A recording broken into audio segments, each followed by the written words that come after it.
पिङ्गललोचनः शूलपाणे खड्गपाणे काकाले धूम्रलोचनः अवीरुर्भैरवीनाथो भूतपो योगिनीपतिः धनदोधनहारी च धनवान् प्रतिभावनान् नागहारो नागपाशो व्योमकेश कपालभे कालः कपालमाली च कमनीयः कलानिधे त्रिलोचनोज्ज्वलन्नेत्र त्रिशिख च त्रिलोकपः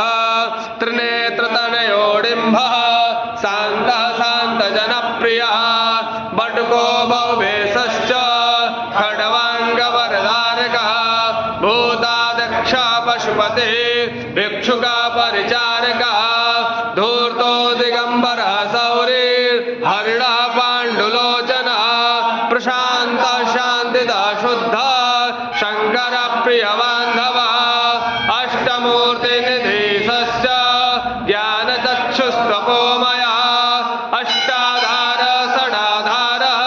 सर्पयुक्तः शिखिशखा भूधरः भूधराधीशो भूपतिर्भूधरात्मजः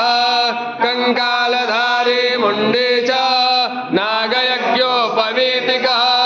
जृम्भणो मोहनस्तम्भे मारणक्षोभणस्तथा शुद्धो नीलाञ्जनप्रक्षो प्रत्यः मुण्डभूषितः बलिभुग्नाथो बालो बालपराक्रमः सर्वापत्तारणो दुर्गो दुष्टभूतनिषेवितः कामी कलानिधिकान्ता कामिनी सर्वसिद्धिप्रदो वैद्यः प्रभुर्विष्णुरतीमहि अष्टोत्तरशतं नाम्नां भैरवस्य महात्मनः ॐ कालभैरवाय नमः ॐ ह्रीं बं बटुकाय रमेशचन्द्रमाझी आपदुद्धारणाय कुरु कुरु बटुकाय बं ह्रीं ॐ फट् स्वाहा कुर्वाणस्य कामाः नमः पार्वती पतये